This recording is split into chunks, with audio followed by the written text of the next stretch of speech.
Part 1. Hey guys, tonight we leave behind great battles, ambitious emperors, and dramatic political intrigue to follow something much softer, much lighter, and surprisingly more valuable than gold in some parts of the ancient world. Tonight, you'll journey through the fascinating history of silk, one of humanity's most treasured materials. You'll wander through peaceful mulberry groves, visit quiet villages where silkworms spend their days eating leaves with astonishing dedication, and follow delicate silk threads as they travel thousands of miles across deserts, mountains, and empires. You'll discover how something created by a tiny caterpillar becomes one of history's greatest luxury goods. Honestly, if you had told an ancient emperor that his most prized possession depended entirely on extremely hungry insects, he might have preferred not to think about it too much. So before we begin, take a moment to like the video and subscribe, but only if you genuinely enjoy these slow, relaxing journeys through history.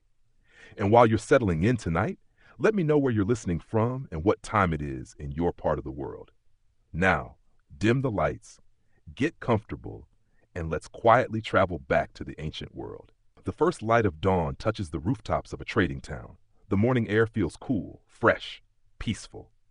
A thin layer of mist lingers over nearby field. Distant mountains glow softly beneath the rising sun.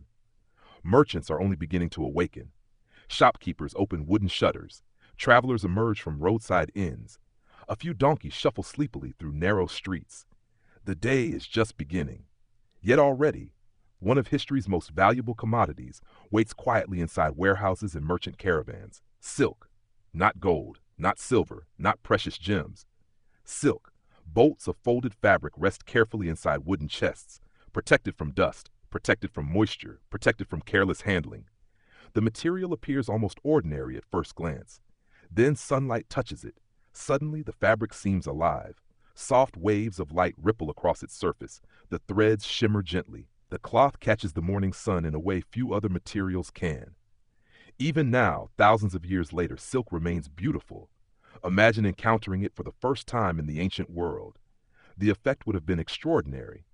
You walk through the market square while merchants begin arranging their goods: pottery, tea, spices, tools, baskets, and among them, silk. A single bolt of fine silk sits displayed upon a wooden table. Several passers-by immediately slow down to admire it, not because they can afford it, because Part 1 continued. A single bolt of fine silk sits displayed upon a wooden table. Several passers-by immediately slow down to admire it, not because they can afford it, because beauty attracts attention. The merchant notices their interest and carefully lifts one corner of the fabric. The silk flows through his hands almost like water. The cloth seems impossibly light. Its surface catches sunlight and transforms it into a soft glow. A woman pauses beside the stall and reaches out carefully. The merchant nods permission. Her fingers brush the fabric. A smile appears instantly. No explanation is necessary. The material speaks for itself. Honestly, silk has one of the best marketing strategies in history. People touch it once and immediately understand why everyone wants it. The market gradually grows busier. Travelers arrive from distant roads. Merchants greet one another. Pack animals carrying goods from nearby villages enter the square. Yet the silk stall continues attracting attention. People stop, look, admire, then move on. For most, ownership remains a dream. Throughout much of the ancient world, fine silk is not an everyday fabric. It is a luxury, a statement, a symbol, something reserved for emperors, nobles, wealthy merchants, and special occasions. Historians are still debating the exact value of silk in different regions and periods, but surviving records make one thing clear. High-quality silk can command astonishing prices. In some places, silk functions almost like currency. Governments collect taxes in silk. Officials receive payments in silk. Diplomatic gifts often include silk. The fabric becomes far more than clothing. It becomes wealth itself. You continue walking through the market. Ahead, several merchants discuss a newly arrived caravan. The travelers have crossed difficult terrain to reach the town. Mountains, river valleys, dusty roads. Weeks of travel, all to transport goods from one place to another. Among the cargo, silk remains the most carefully protected, not because it is heavy. Quite the opposite. A small bundle can hold enormous value. A merchant carrying silk may transport a fortune on the back of a single camel or a single horse. The efficiency would make modern logistics managers very happy. Nearby, an elderly trader examines a piece of silk with practiced eyes. He studies the weave, the texture, the shine. Years of experience allow him to judge quality almost instantly. Not all silk is equal. Some fabrics are finer, some stronger, some more beautifully woven. The best examples command the highest prices, and the competition among wealthy buyers can be intense. The sun climbs higher above the town, the marketplace fills with movement, yet the silk remains strangely calming to watch. Soft folds, gentle shimmer, light dancing across delicate threads. The fabric seems to possess a quiet elegance unlike anything around it. But where does it come from? How does something so delicate become so valuable? The answer begins far away from busy markets, far away from wealthy merchants, far away from caravans and trade routes. The answer begins with tiny creatures spending their entire day doing one thing exceptionally well: eating. A great deal of eating. And in the peaceful villages beyond the mountains, where mulberry trees grow beneath the morning sun, and generations of families carefully tend one of history's most remarkable industries, the true story of silk is only just beginning. Part 2.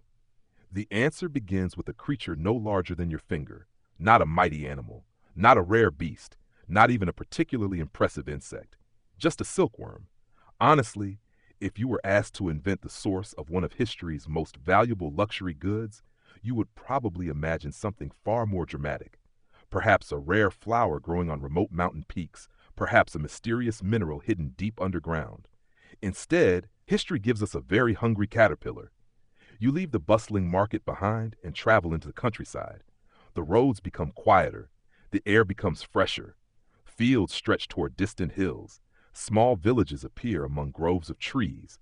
And everywhere, one particular tree attracts attention: the mulberry. Rows of mulberry trees grow beneath the warm morning sun. Their leaves flutter gently in the breeze. To most people, they look ordinary. To silkworms, they are an endless buffet. The villages surrounding these groves are peaceful places. Families rise early. Children help gather leaves. Farmers tend trees. Life moves at a steady rhythm shaped by the needs of creatures that spend most of their existence eating. A remarkable amount of eating. You enter a simple wooden building near the edge of a village. Inside, the room feels warm and surprisingly quiet. At first, you see nothing unusual. Then you hear it. A soft sound, almost like gentle rain. Thousands of tiny chewing noises. The room is filled with silkworms. They cover woven trays arranged in neat rows. Small white caterpillars slowly move across beds of fresh mulberry leaves, and every single one seems focused entirely on breakfast. Historians are still debating exactly when silk production first began, but archaeological evidence suggests that people in China may have been producing silk as early as 5,000 years ago. That means generations upon generations of families spend centuries perfecting the art of raising silkworms. The insects themselves belong primarily to a species called Bombyx mori. Unlike many wild insects, they become completely dependent upon humans over thousands of years of domestication.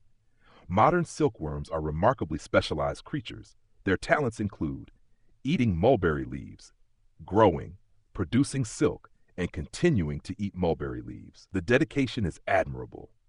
A woman enters carrying a basket filled with freshly gathered leaves. Immediately, the silkworms receive their next meal. The leaves are spread carefully across the trays.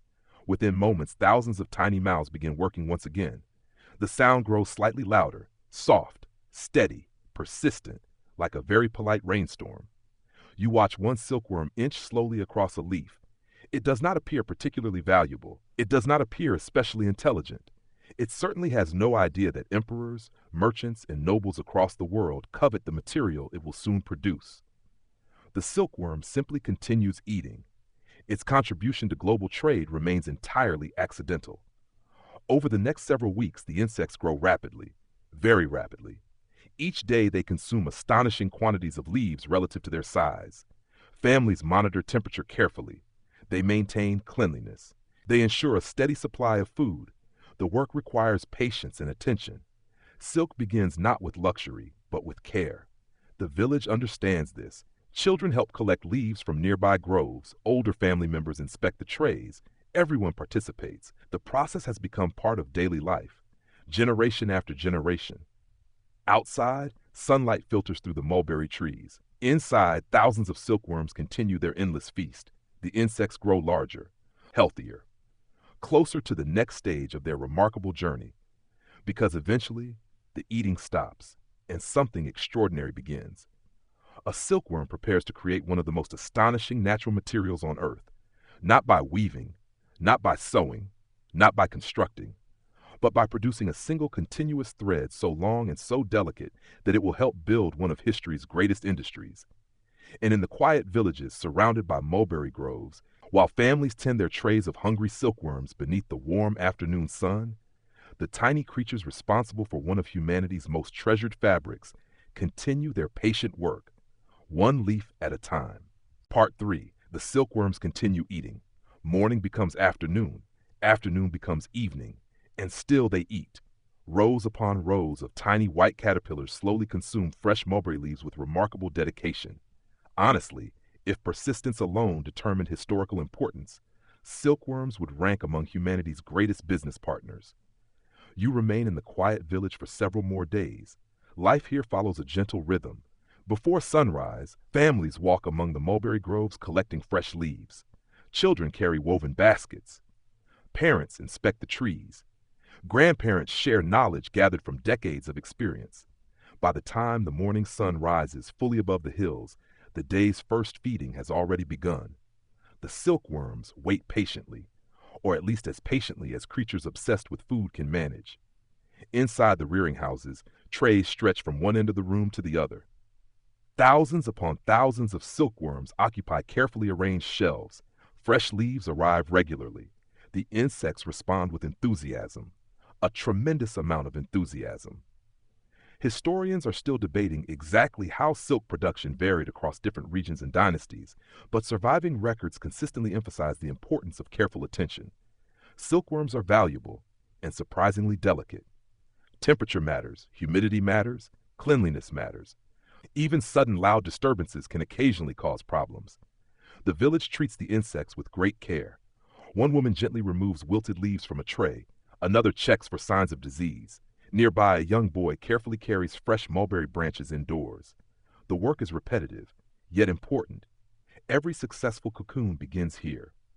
The silkworms continue growing. Their bodies become larger, stronger, rounder. They shed their skin several times as they mature. Each stage brings them closer to the moment they have been preparing for since the day they hatched. The moment when they stop eating. An event almost difficult to imagine. One morning, you notice a change. The trays seem quieter. The silkworms move differently, less interested in food, more interested in finding suitable places to settle. The village workers notice immediately. They know what is coming. Special woven frames are brought into the room. Branches are arranged carefully. The silkworms begin climbing, slowly, deliberately. The great feast is over. The next phase begins. You watch one silkworm attach itself to a small branch. For a moment, nothing happens. Then something remarkable occurs. A thin strand emerges from the insect's body, almost invisible at first, delicate, shimmering. The silkworm begins moving its head in tiny, repeated motions, back and forth, layer upon layer, thread upon thread. The cocoon begins taking shape. The process continues for days, without pause, without rest. The silkworm produces a single continuous filament coated in a natural protein that helps it stick together. The thread is astonishingly fine, yet surprisingly strong. Modern measurements reveal that a single cocoon may contain hundreds of meters, sometimes even over a kilometer, of continuous silk filament, all produced by one tiny insect. Nature occasionally shows off. The room becomes filled with pale golden white cocoons hanging from branches and woven frames. They resemble delicate fruits growing in a strange indoor orchard. Hundreds, then thousands. Each one contains a treasure far more valuable than it appears. A visitor unfamiliar with silk production might walk through the room without understanding its importance. The villagers understand perfectly. Inside every cocoon rests the raw material for luxurious fabrics that will travel across continents, across deserts, across mountains, across empires. The transformation feels almost magical. Only weeks earlier, the room contained hungry caterpillars devouring leaves. Now it contains one of the most desired materials in human history. The afternoon sunlight filters softly through the windows. Rows of completed cocoons glow faintly in the warm light. The village grows quiet. The most demanding stage has ended. Soon, artisans will begin the delicate process of turning these cocoons into silk thread, a process requiring patience, skill, and very steady hands, because the greatest challenge is still ahead. How do you unravel a thread so fine that it is nearly invisible? And how do you do it without breaking it? In the peaceful silk-producing villages surrounded by endless mulberry groves, while thousands of newly completed cocoons rest quietly in woven frames beneath the fading afternoon sun, one of history's most remarkable transformations waits for the next careful pair of hands. Part 4. The cocoons rest quietly inside the warm workshop. Hundreds of them, thousands of them, small, light, almost weightless, and yet collectively more valuable than many people realize. The afternoon sunlight filters through paper-covered windows, illuminating rows of pale golden cocoons hanging from wooden racks. The room feels peaceful, still, patient. Honestly, if someone unfamiliar with silk production entered this workshop, they might assume they were looking at an unusually successful collection of moth-related decorations. They would have no idea they were standing inside one of history's most carefully guarded industries. Because for centuries, silk production remains one of China's greatest secrets. You walk slowly through the workshop, while artisans sort freshly completed cocoons into baskets. Every cocoon receives attention. Every cocoon matters. The workers understand that these delicate bundles contain knowledge accumulated across generations, knowledge powerful enough to influence trade across entire continents. The secret seems simple enough. Silkworms, mulberry trees, cocoons. Yet for thousands of years, the exact process remains largely unknown beyond China's borders. Foreign merchants purchase silk. Foreign rulers admire silk. Foreign nobles wear silk. But few understand how it is made. And China intends to keep it that way. Historians are still debating the exact methods used to protect silk production knowledge throughout different periods, but ancient records consistently describe efforts to preserve the industry's exclusivity. The reasoning is easy to understand. If only one region knows how to make silk, that region controls one of the world's most valuable products. An excellent business arrangement. The village elders occasionally tell stories about merchants arriving from distant lands. Persia, Central Asia, India, places connected through growing trade networks. The visitors ask questions, many questions. How is silk made? Where does it come from? How can they produce it themselves? The answers remain polite, but incomplete. Very incomplete. A merchant may purchase silk. He may transport silk. He may sell silk thousands of miles away. Yet he often returns home without understanding the full process behind its creation. The mystery only increases the fabric's appeal. Some distant consumers develop extraordinary theories. Perhaps silk grows on trees. Perhaps it comes from rare flowers. Perhaps it is harvested from magical creatures hidden in remote mountains. Human imagination works hard when information is unavailable. Meanwhile, the actual source continues eating mulberry leaves in peaceful villages. A humbling reality. Inside the workshop, several artisans prepare for the next stage of production. Large pots of water are arranged carefully near work tables. Baskets of sorted cocoons wait nearby. The atmosphere feels focused, respectful. Everyone understands the importance of what comes next. Because producing a cocoon is only half the story. The real challenge lies in retrieving the thread. A single cocoon contains an astonishingly long filament. But finding the beginning of that filament is not easy.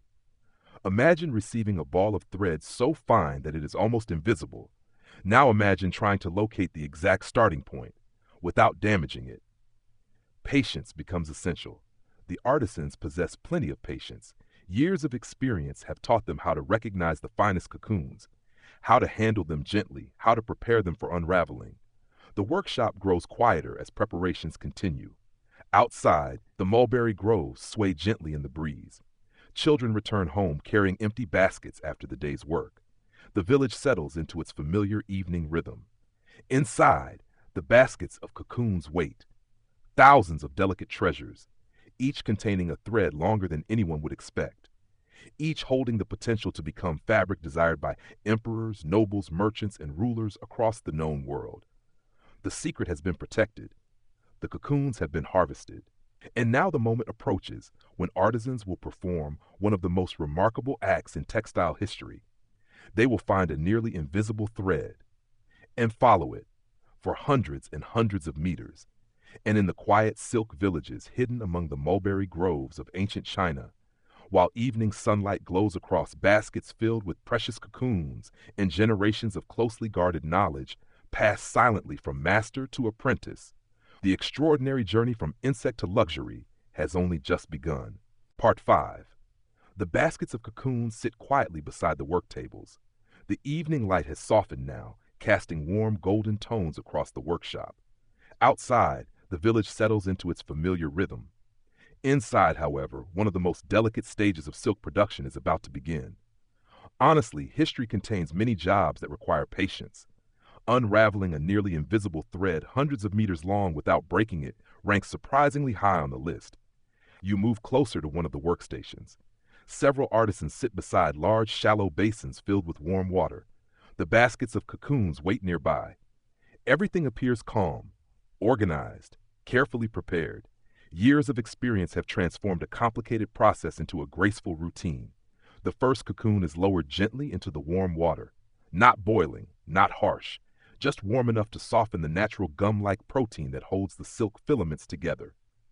The cocoon floats quietly upon the surface, then another and another. Soon dozens drift gently in the basin. At first, nothing seems to happen, but the artisans know exactly what they are looking for. One woman takes a small brush made from fine fibers and lightly sweeps it across the surface of the water, again and again.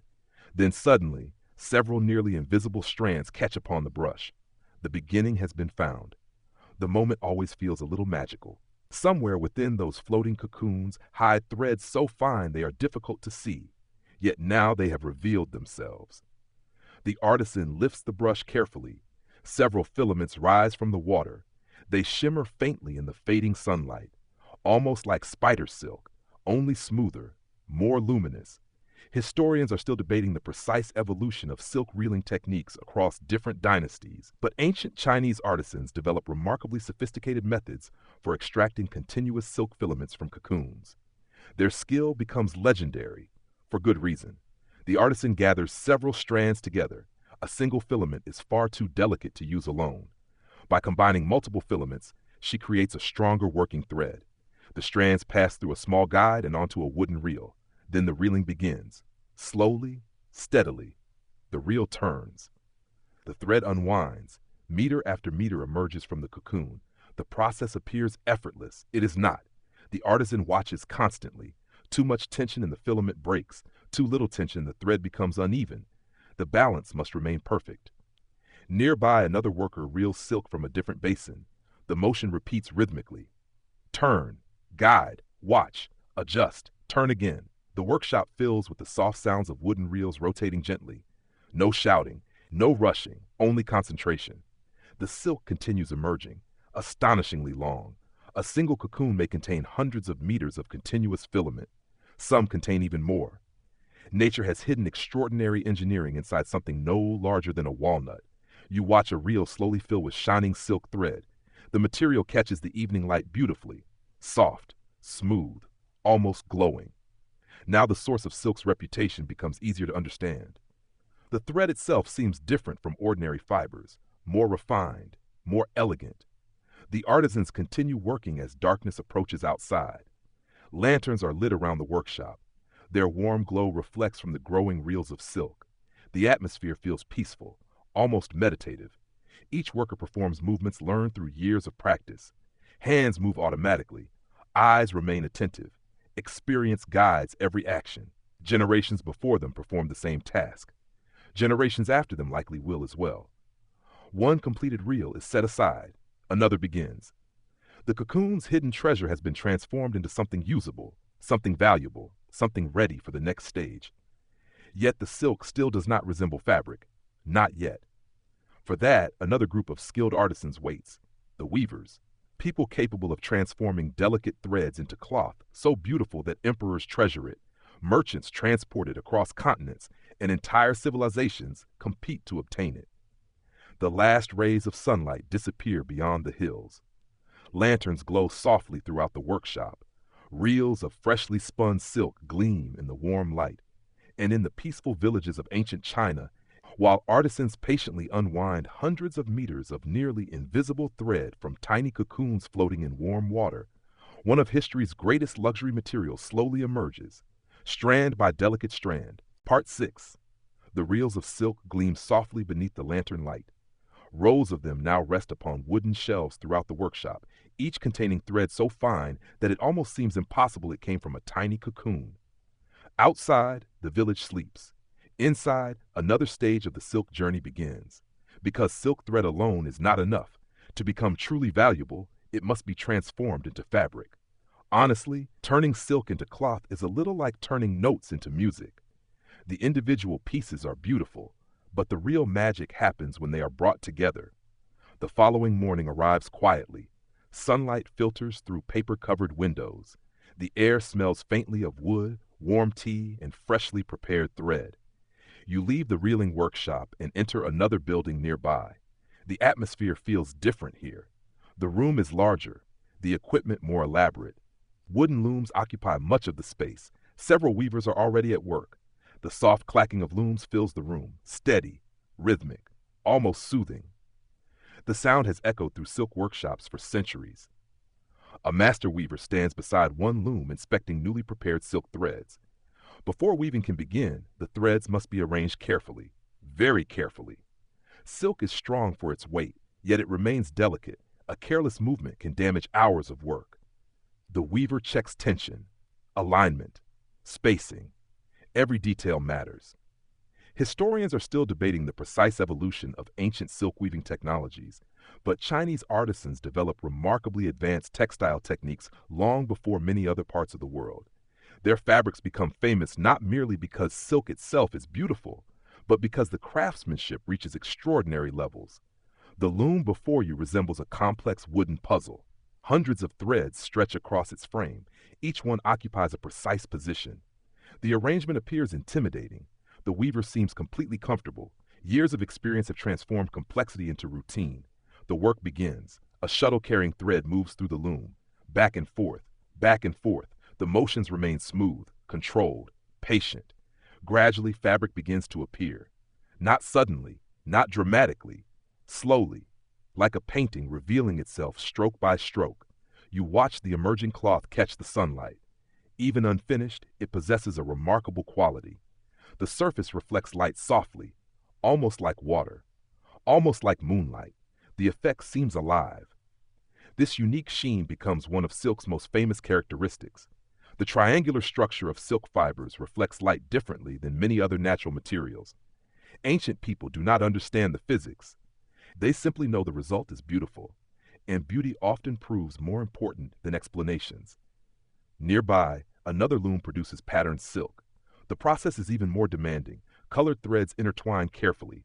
Designs emerge gradually. Flowers, clouds, geometric motifs, symbols associated with good fortune. Every pattern requires planning, skill, concentration. The weaver remains focused entirely upon the loom. Hours pass, the pattern grows, line by line, thread by thread. A young apprentice watches nearby, occasionally helping, mostly learning. The education of a weaver takes years. There are no shortcuts, only practice. The workshop continues its gentle rhythm. Looms clack softly, threads move, fabric grows. Sunlight shifts across the floorboards. Outside, life continues through the village. Inside, luxury is being created. One careful movement at a time. A finished section of silk is rolled gently onto a wooden beam. The cloth feels astonishingly soft, lighter than wool, smoother than linen, cool against the skin during summer, comfortable during cooler seasons. No wonder people become fascinated by it. The fabric offers beauty, comfort, status, all at once. By midday, several looms have produced noticeable lengths of silk cloth. The rolls shimmer beneath the workshop light. Even stacked quietly against a wall, they command attention. The material seems incapable of looking ordinary. And that quality helps explain why emperors, nobles, wealthy merchants, and distant rulers become willing to pay extraordinary sums to obtain it. The silk no longer resembles thread. It no longer resembles a cocoon. It has become something entirely new. something capable of crossing continents, something capable of shaping economies, something capable of making people wonder how a fabric could possibly be so soft. And in the peaceful weaving halls of ancient China, while skilled artisans guide thousands of delicate threads through wooden looms beneath the warm morning sun, one of history's most treasured materials slowly transforms into shimmering cloth destined for palaces, markets, and distant lands far beyond the horizon. The weaving halls hum gently with activity. Wooden looms continue their steady rhythm while sunlight streams through the windows. Finished bolts of silk rest upon shelves, catching the light in soft waves of silver, gold, and ivory. The fabric is complete. The artisans have done their work, and now the silk must begin its next journey. Honestly, making silk is difficult. Selling silk turns out to be even more interesting. You leave the weaving workshops and travel toward a bustling market town several days away. The roads gradually become busier. Farmers arrive carrying produce. Merchants transport goods in carts. Travelers move between villages and larger trading centers. Everyone seems headed somewhere. The market itself appears long before you reach it. The sounds arrive first: conversations, laughter, the creaking of wagon wheels, the occasional donkey expressing strong opinions about transportation. A timeless contribution to commerce. As you enter the market square, colorful awnings stretch across rows of stalls. Pottery glows beneath the sunlight. Tea merchants arrange fragrant bundles of leaves. Metalworkers display polished tools. Spice sellers fill the air with rich aromas. And among all these goods, silk occupies a special place. A merchant carefully unfolds a bolt of fabric across a wooden table. Immediately, people stop to look. The reaction seems automatic. Even from a distance, silk attracts attention. The material catches sunlight differently than anything around it. The surface shimmers softly, almost like moving water. A wealthy customer approaches the stall. The merchant bows politely. The conversation begins. Not because the customer needs silk. Very few people truly need silk. The appeal lies elsewhere: beauty, comfort, prestige, the ability to own something rare. Throughout ancient China, silk becomes deeply woven into society itself. Different qualities of silk serve different purposes, and in certain periods, laws even regulate who may wear particular types of silk fabrics and colors. Clothing communicates status. Silk communicates status very effectively. The customer lifts one edge of the cloth. The fabric slips effortlessly through her fingers, light, smooth, almost impossibly soft. The merchant smiles knowingly. He has seen this reaction countless times. Silk sells itself. Nearby, another merchant displays embroidered silk decorated with elaborate patterns. Dragons, clouds, flowers, symbols of prosperity and good fortune. The craftsmanship is extraordinary. Months of labor may be represented in a single garment. The price reflects that reality. Historians are still debating the exact value of silk relative to other goods across different periods, but records consistently show that high-quality silk commands exceptional prices. A single bolt may represent months of wages for ordinary workers, sometimes more. The market understands this. Many people come to admire silk, far fewer come to purchase it. A government official passes through the square accompanied by attendants. His robes include fine silk trim. The material catches the sunlight beautifully. The message is clear: status, authority, success. Silk functions almost like a language. People understand its meaning instantly. You continue wandering through the market. Several merchants discuss prices quietly. Others inspect newly arrived fabrics.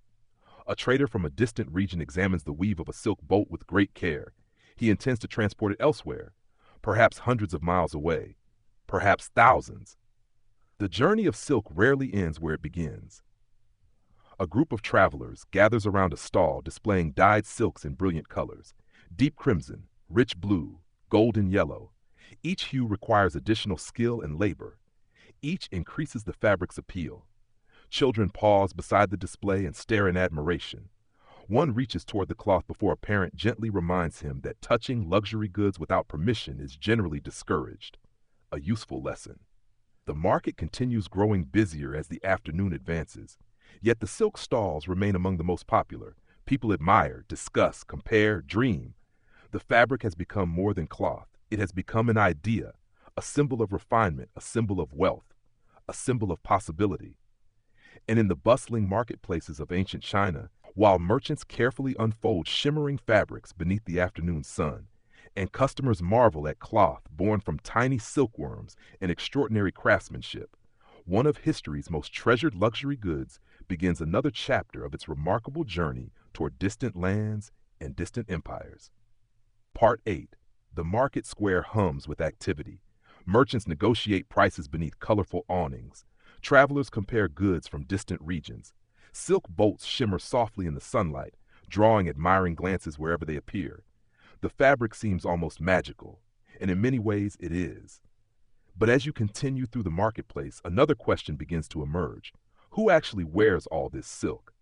Honestly, if silk had remained merely a comfortable fabric, it would still have been valuable. The fact that emperors became obsessed with it certainly did not hurt its reputation. You leave the crowded market behind and travel toward a much larger city. The roads become wider, the buildings more impressive. Stone walls rise above the surrounding landscape. Government officials move through busy streets. Carriages pass. Messengers hurry between administrative buildings. This is the world of power. And power has developed a deep appreciation for silk. Inside the city, a palace complex overlooks carefully maintained gardens. Red-painted columns support elegant roofs. Courtyards stretch between grand halls. Everything appears designed to communicate authority. And everywhere silk appears. Silk curtains, silk banners, silk robes, silk cushions, silk decorations. The material has become woven into the visual language of government itself. Throughout many Chinese dynasties, silk serves purposes far beyond clothing. It functions as a diplomatic gift, a reward for service, a marker of social status, and even a form of payment in certain circumstances. A fabric becomes an institution. A court official walks across a palace courtyard. His robes flow smoothly with every movement. The silk catches sunlight in subtle waves. The effect is elegant without being flashy. A difficult balance to achieve. The official clearly appreciates the effort. Nearby, attendants carefully carry folded bundles of silk destined for administrative offices. These are not luxury purchases. They are government property. Records from various periods reveal that silk can function almost like money. Taxes may be paid in silk. Soldiers may receive silk as compensation. Officials may receive silk as part of their salaries. The fabric becomes a store of value, portable, desirable, widely recognized. Ancient accountants probably developed strong opinions about it. You continue through the palace grounds. A ceremonial hall stands ahead. Inside, silk draperies hang from wooden beams. Their colors glow in the filtered light. Deep crimson, imperial yellow, rich blue. Each color carries meaning. Each communicates rank, status, responsibility. The rules governing who may wear certain colors or styles vary across dynasties, but one principle remains remarkably consistent. The closer you are to power, the more silk tends to appear around you. Historians are still debating the precise details of textile regulations in different periods, but luxury fabrics frequently become tools of social distinction. Silk helps people identify position at a glance. A useful feature in large empires, the emperor himself appears only briefly, a distant figure moving through a grand courtyard surrounded by attendants. Yet even from afar, the quality of the garments is obvious. The silk seems almost liquid in motion. Smooth, light, graceful. The fabric enhances every movement. No wonder rulers become attached to it. Meanwhile, in another section of the city, artisans prepare bolts of silk intended not for local use but for diplomacy. These fabrics will travel far beyond the empire, presented as gifts to foreign rulers, offered during negotiations, exchanged to strengthen alliances. A bolt of exceptional silk can accomplish things armies sometimes cannot. It can create goodwill. The workshop preparing these diplomatic textiles is remarkably careful. Only the finest fabrics qualify. The weave must be perfect, the colors vivid, the craftsmanship flawless. These pieces represent more than cloth. They represent an empire. Outside, the city continues its daily rhythm. Markets operate, officials work, messengers travel, and throughout it all, silk remains present, not merely as a luxury, not merely as a product, but as a symbol of wealth, a symbol of refinement, a symbol of authority. The tiny silkworms feeding in distant mulberry groves would probably find the entire situation rather surprising. Yet here you are, an empire shaped in part by the work of insects. The afternoon sun shines across palace roofs, Silk banners flutter gently in the breeze. And within the great cities of ancient China, while emperors, officials, and diplomats surround themselves with shimmering fabrics born from countless cocoons and generations of craftsmanship, silk continues its rise from simple thread to one of the most powerful symbols in the ancient world. Part 9. The palace fades behind you. The silk banners continue fluttering above the rooftops while officials move through courtyards wrapped in fabrics that signal wealth, authority, and prestige. But silk's story does not end inside imperial walls. In many ways, it is only beginning, because silk was never meant to stay in one place. Honestly, if silk could speak, it would probably spend most of its time complaining about travel. After all, few luxury goods in history journey farther than silk. You leave the great city and follow a road stretching westward toward the distant horizon. The landscape changes gradually. Green fields become rolling hills. The hills become rugged mountains. The mountains give way to vast open spaces where travelers seem small beneath endless skies. This is the beginning of one of history's greatest trade networks. What later generations will call the Silk Road. Not a single road. Not even a single route, but an enormous web of paths, caravan trails, mountain passes, river crossings, and trading cities connecting civilizations across Asia and beyond. Silk becomes most famous passenger. Ahead, a caravan prepares for departure. Camels kneel patiently while workers secure bundles of cargo. The animals appear calm, experienced. They have done this many times before. A merchant carefully inspects a chest containing silk. The fabric is wrapped in protective coverings, shielded from dust, shielded from moisture, shielded from the countless hazards waiting along the journey. A single bundle may contain enough value to change a family's fortunes. The merchant checks it twice, then checks it again. A sensible precaution. The caravan begins moving shortly after sunrise. The camels rise. The bells hanging from their harnesses jingle softly. The long journey begins. Historians are still debating the exact volume of silk transported along different Silk Road routes during various periods. But surviving records leave little doubt that silk becomes one of the most desired goods crossing Eurasia. Its reputation spreads far beyond the places where it is produced. You walk alongside the caravan for a while. The pace feels slow, steady, measured. Travelers understand that endurance matters more than speed. The road ahead stretches for thousands of kilometers. No one intends to sprint. The landscape unfolds around you. Dry grasslands, rocky hills, distant mountain ranges covered in snow. The world feels enormous, yet silk continues moving through it, one caravan at a time. The merchants spend much of the day talking quietly. They discuss routes, weather, prices, political conditions in distant cities. Information becomes almost as valuable as cargo. Knowing where to travel can be worth a fortune. A young apprentice listens carefully. He is learning the trade, not from books, from experience. The caravan itself functions like a traveling classroom. By midday, the travelers reach a small oasis town. Palm trees surround a spring. Buildings cluster around precious water.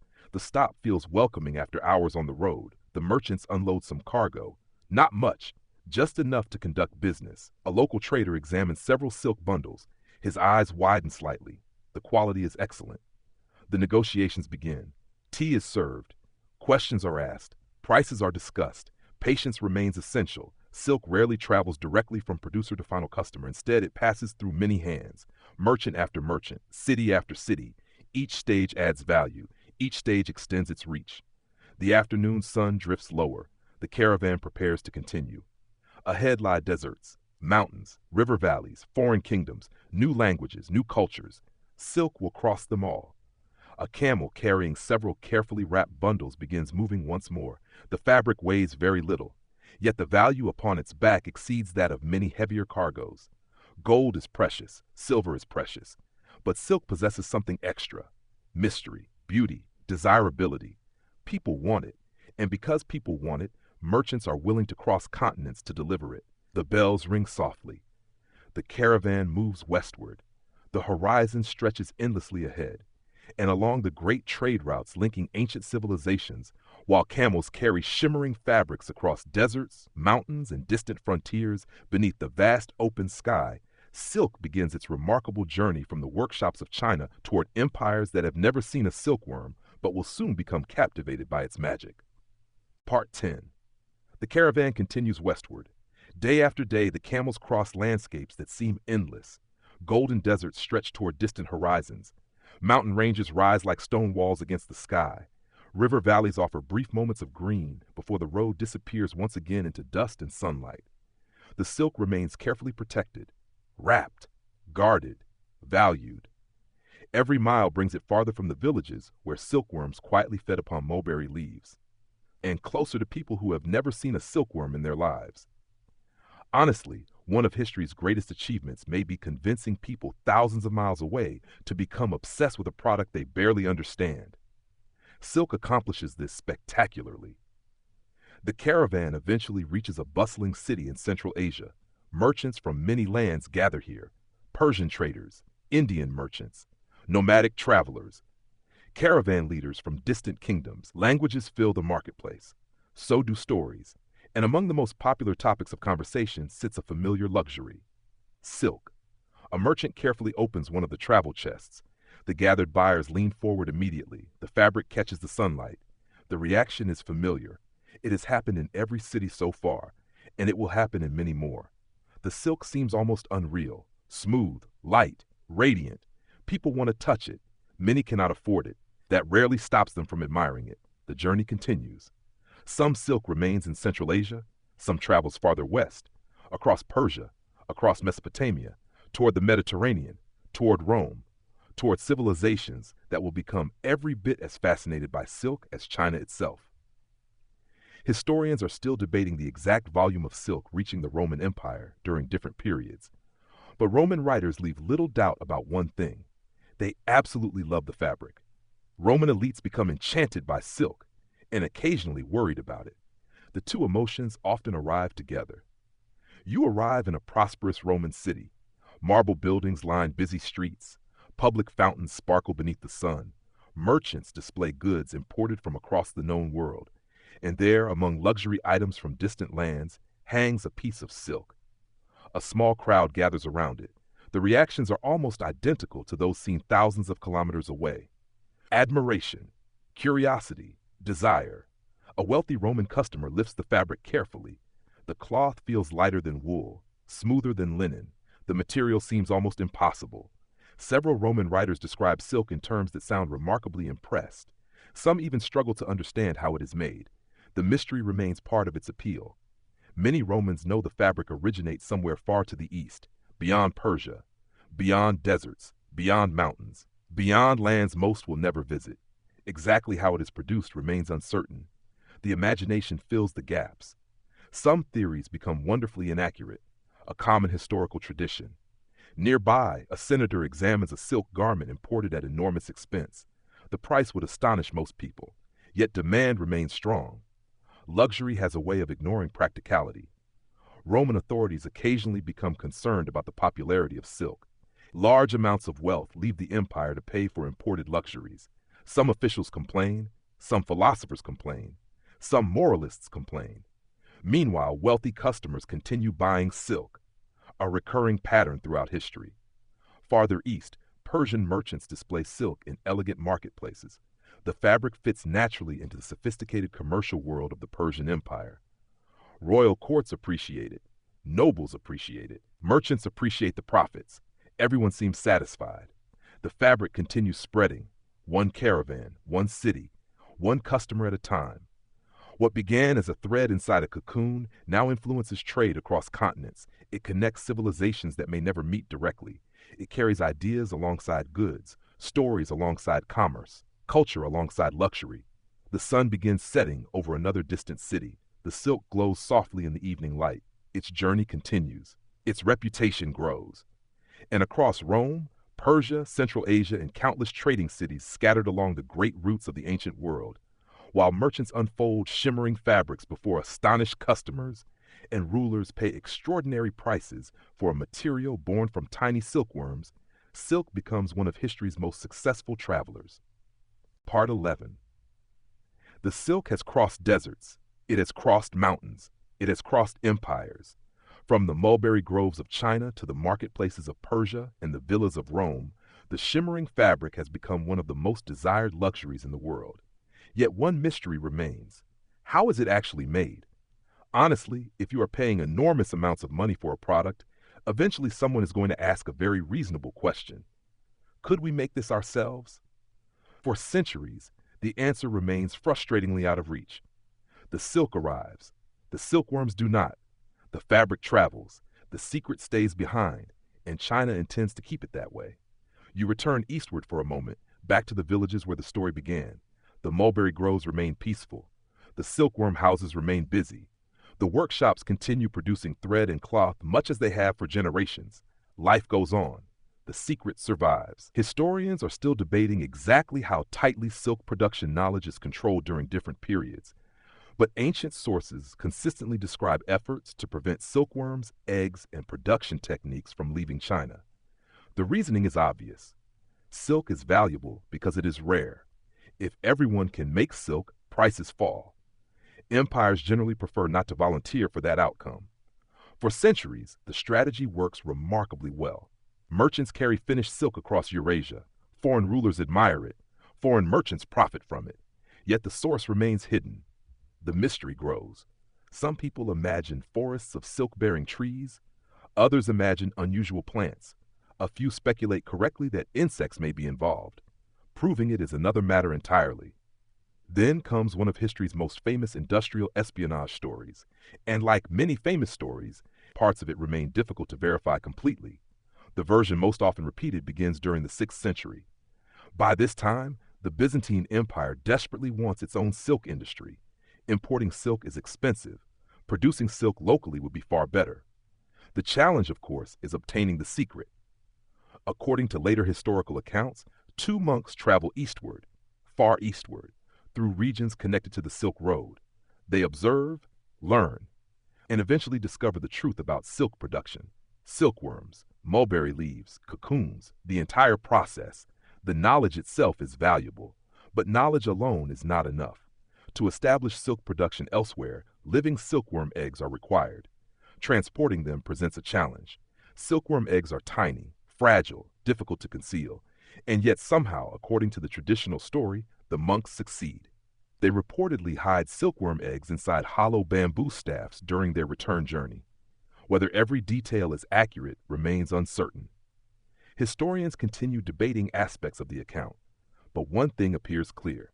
Eventually, the secrets of silk production do escape China, and the consequences are enormous. You imagine the long journey, the roads, the mountains, the caravan routes stretching across Asia. Somewhere along those paths travels a cargo more valuable than many chests of gold. Not silk, the ability to create silk. Knowledge often becomes the most valuable commodity of all. Back in Constantinople, artisans begin learning techniques once known only in distant regions. Mulberry trees are cultivated, silkworms are raised, workshops are established. The monopoly begins weakening, not disappearing, but weakening. The secret has escaped, like many secrets eventually do. A Byzantine workshop appears before you. The atmosphere feels familiar. Mulberry leaves, silkworm trays, careful workers, the same basic process now unfolding far from its original homeland. The silkworms seem entirely unconcerned by the geopolitical implications. They continue eating, an admirably focused approach to life. The spread of silk production does not end China's importance in the trade. Far from it. Chinese silk remains highly respected. Chinese artisans remain exceptionally skilled. But now other regions begin participating as producers rather than merely consumers. The world of silk becomes larger, more connected, more competitive. The sun begins setting over the workshop. Rows of silkworm trays glow softly in the fading light. A secret guarded for centuries has begun its journey into the wider world. And across the great trade routes of Eurasia, while merchants continue transporting shimmering fabrics between distant civilizations, and a handful of hidden silkworm eggs quietly transform the future of global commerce, one of history's most closely protected industrial secrets finally begins to unravel. Now, Part 12. The secret has escaped. Silkworms are now being raised in places far beyond the villages where silk production first began. Workshops appear in new regions. New weavers learn old techniques. New merchants enter the trade. The silk industry continues growing, expanding, connecting civilizations. Yet, amid all the stories of emperors, merchants, diplomats, and smugglers, it becomes easy to overlook the people who actually make the fabric possible. Honestly, history often remembers the people who buy luxury goods. It is less enthusiastic about remembering the people who spend 12 hours helping create them. So tonight, let's slow down. Let's step away from palaces, away from caravans, away from wealthy customers, and spend some time with the ordinary workers whose hands make silk possible. You return once more to a silk-producing village. Morning sunlight filters through mulberry trees. The air smells fresh, cool, peaceful.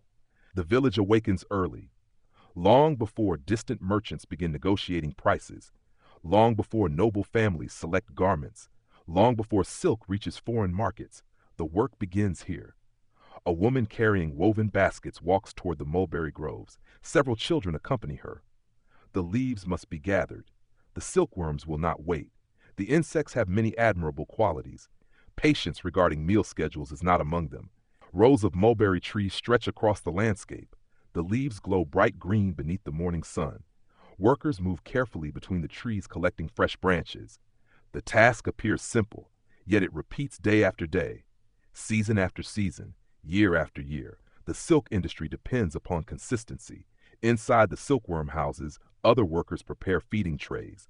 Fresh leaves are arranged carefully, older leaves removed. The rooms are cleaned, temperature monitored. Everything receives attention. The silkworms themselves contribute very little labor beyond eating. A surprisingly successful business model. Historians are still debating the exact organization of silk production across different regions and centuries, but records consistently suggest that entire families often participate. Men, women, children, grandparents, everyone has responsibilities. Silk becomes not merely an industry, but a way of life. You enter a workshop where several women sit beside reeling basins. Warm water steams gently, cocoons float upon the surface. The workers move with practiced precision. Hands guide delicate threads onto spinning reels. The motions appear effortless. They are not. Each movement reflects years of experience. One broken thread means extra work. One mistake can affect the quality of the finished silk. Concentration remains constant. The room feels peaceful, almost meditative. The reels turn steadily. The silk emerges, meter after meter, hour after hour. Nearby, another worker examines completed thread for imperfections. The inspection is thorough, careful. Nothing escapes notice. Luxury demands precision. The customer may never know the worker's name. The worker knows the customer will notice flaws. The afternoon brings you to the weaving halls. The looms continue their gentle rhythm. Clack, pause, clack, pause. The sounds fill the workshop like music. Not exciting music, but comforting music. The kind that becomes part of daily life. A master weaver studies an emerging pattern. Every thread must align perfectly. Every color must appear exactly where intended. The work requires patience, and slightly more patience. A young apprentice sits nearby, learning, watching, practicing. Mistakes happen, corrections follow, progress continues. The cycle repeats, as it has for generations. Outside, life continues throughout the village. Children play near wells, farmers tend fields, meals are prepared, conversations drift through open doorways. The silk workers are not separate from the community. They are the community. Their labor supports families, supports villages, supports entire regional economies. Yet history rarely records their names. A merchant's name may survive, an emperor's name may survive, a famous traveler may survive. The woman who reeled thousands of meters of silk thread? Usually not, and yet without her, none of the rest exists. The sun begins lowering toward the horizon. The workshops continue working. The looms continue moving. The reels continue turning.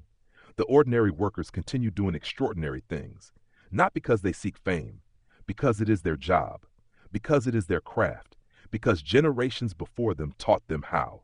And in the peaceful silk villages scattered among mulberry groves and winding country roads, while ordinary families spend their days feeding silkworms, reeling thread, weaving fabric, and quietly sustaining one of history's greatest industries, the true foundation of the silk trade reveals itself. Not emperors or merchants, but skilled hands performing patient work, one thread at a time. Part 13. The sun sinks lower over the silk village. Golden light drifts across mulberry groves and workshop rooftops. The day's labor continues, but more slowly now. Reels of finished thread rest upon shelves. Looms produce their final lengths of fabric before evening.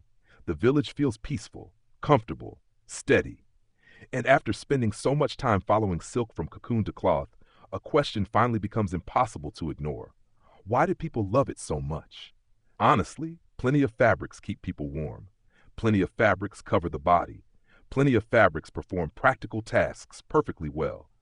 Silk somehow convinces entire civilizations to pay extraordinary amounts of money for the privilege of wearing it. That requires something special.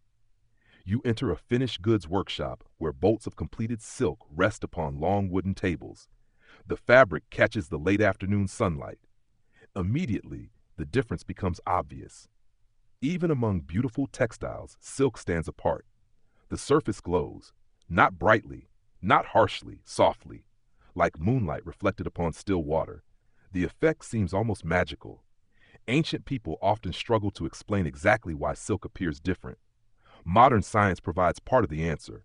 The microscopic structure of silk fibers reflects light in unique ways, creating the characteristic shimmer that makes silk instantly recognizable. Ancient buyers do not know the science. They simply know the result is beautiful. And beauty rarely requires a technical explanation. A merchant lifts a bolt of silk from the table. The fabric drapes effortlessly. It folds smoothly, moves gracefully, almost fluidly. Many other textiles feel stiff by comparison. Silk seems alive. The merchant allows the cloth to slide gently through his fingers. The motion appears effortless.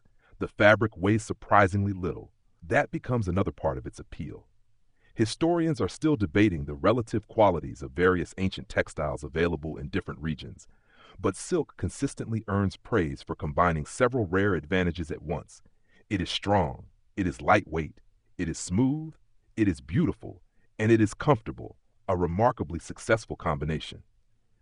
You watch a woman compare silk with several other fabrics. Wool feels warm, linen feels practical, cotton feels familiar. Silk feels different, cool against the skin, soft to the touch, gentle, luxurious.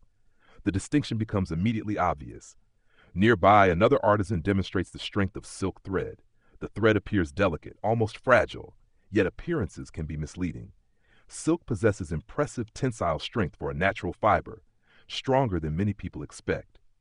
Nature occasionally hides remarkable engineering inside elegant packaging.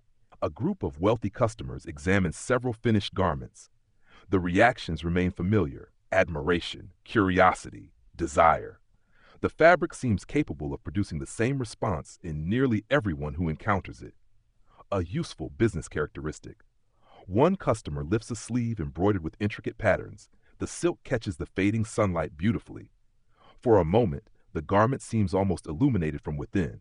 No wonder emperors become attached to it. No wonder merchants cross deserts to transport it. No wonder rulers present it as gifts.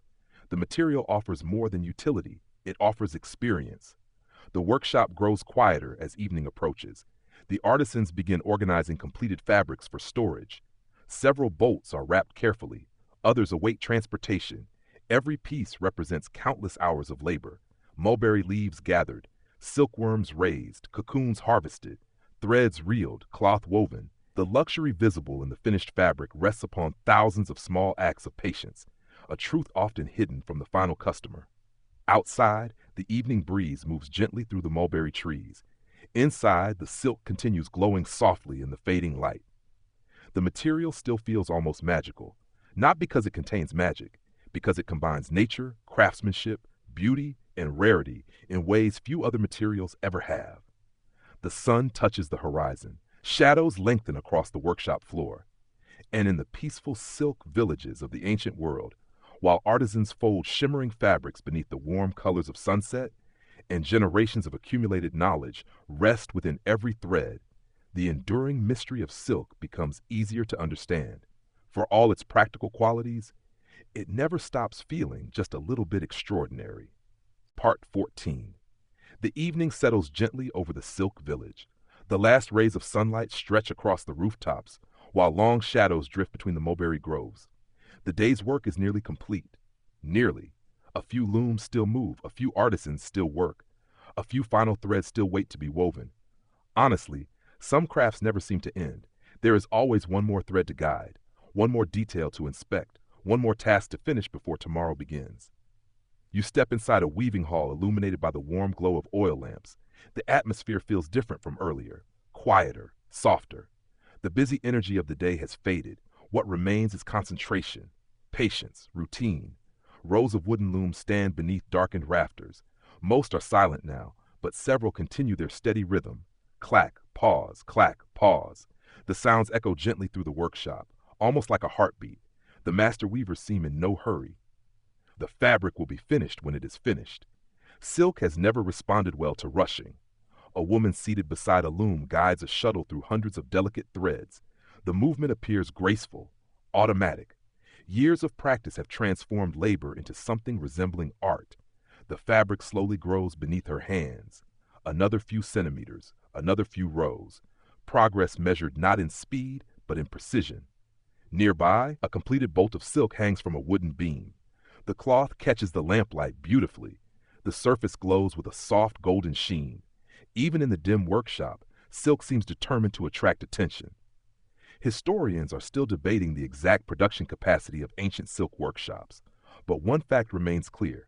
Creating high-quality silk requires enormous amounts of labor. Every stage demands skill. Every stage demands time. Luxury is rarely fast. A young apprentice carefully rolls completed fabric around a wooden cylinder. The process looks simple. It is not.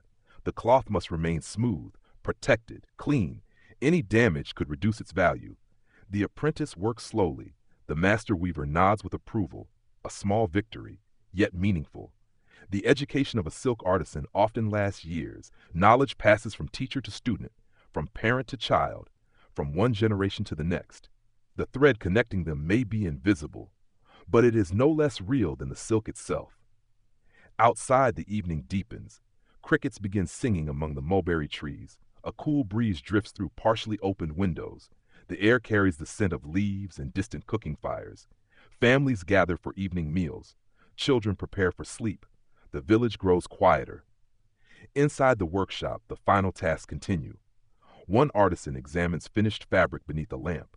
She studies the weave carefully, searching for imperfections, finding none. The bolt is approved. Another joins it on the storage shelf. A collection of shimmering cloth waits there. Ivory, gold, soft crimson, pale blue. The colors glow warmly beneath the lamplight. Tomorrow, some of these fabrics may travel to markets. Some may reach noble households. Some may begin journeys toward distant lands. Tonight, they simply rest. The workshop gradually empties. One loom falls silent. Then another. Then another. The day's work has ended. The artisans clean their tools, cover their looms, extinguish several lamps. Only a few lights remain. The room feels peaceful now, almost sacred. A place where patience becomes beauty, where ordinary days become extraordinary cloth, where tiny silkworms and skilled human hands collaborate across weeks and months to create something treasured around the world. The final artisan pauses before leaving. She glances once more at the finished silk resting quietly upon its shelf. A small smile appears. The work has gone well. Tomorrow will bring more. It always does. The last lamp flickers softly. Outside, the stars begin appearing above the village, and in the quiet weaving halls of the ancient silk world, while completed fabrics glow gently beneath fading lamplight, and generations of craftsmanship rest within every carefully woven thread, another day of patient work comes peacefully to an end. Part 15. The village sleeps. The workshops are dark now. The looms stand silent beneath wooden rafters. Their work paused until morning. The reels of thread rest neatly upon shelves. Finished bolts of silk lie carefully stored, waiting for merchants, nobles, travelers, and distant markets. The day has ended, and so has our journey. Honestly, every great trade route eventually becomes a story about people. Silk may have begun as a thread. It may have crossed continents. It may have enriched merchants and impressed emperors. But in the end, it remains a human story. A story of patience, a story of craftsmanship, a story of curiosity. The moon rises above the mulberry groves. Silver light spreads across the quiet countryside. The leaves shimmer softly in the night breeze. Somewhere inside the silkworm houses, future generations of silk producers rest peacefully in their trays. Tomorrow they will eat. A great deal. History, after all, depends upon reliable routines. You walk slowly through the sleeping village one final time. The roads are empty, the houses quiet. Soft lantern light glows behind a few paper windows where families are finishing evening conversations before sleep. Everything feels calm, balanced, at peace. The same moonlight touches the workshop roofs. The same moonlight shines upon the mulberry trees. The same moonlight illuminates the roads that eventually lead toward distant lands. Roads Silk has traveled for centuries. Roads that connect villages to cities, cities to empires, empires to one another. The story stretches far beyond this quiet place. Somewhere to the west, a caravan rests beside a desert oasis. Its camels kneel quietly beneath the stars. Bundles of silk remain carefully wrapped nearby. Tomorrow the journey will continue, across mountains, across valleys, across borders, across worlds. Farther west still, merchants sleep inside distant trading cities. Some dream of profits, some dream of new markets, some simply dream of reaching home. The silk waits patiently. It has mastered patience better than anyone. In royal palaces, folded silk garments rest inside carved chests. In wealthy households, embroidered robes hang quietly in private chambers. In market warehouses, merchants count inventory one final time before sleep. Across thousands of kilometers, the fabric continues its remarkable journey. And yet the source remains wonderfully humble. Not a dragon, not a magical tree, not a hidden treasure buried beneath a mountain, a caterpillar, a mulberry leaf, a cocoon. Sometimes history's greatest wonders begin with surprisingly ordinary things.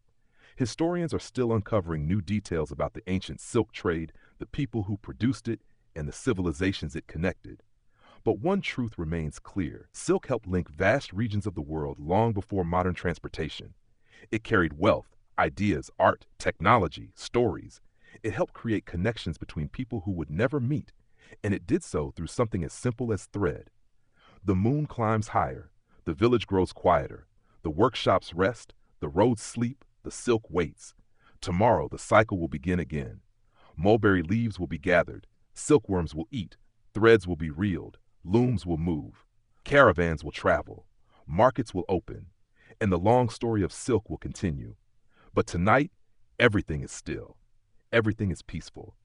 And beneath the silver moonlight of the ancient world, while mulberry groves sway gently in the night breeze and countless threads of silk rest quietly between past and future journeys, one of history's softest, strongest, and most valuable treasures drifts peacefully into another night.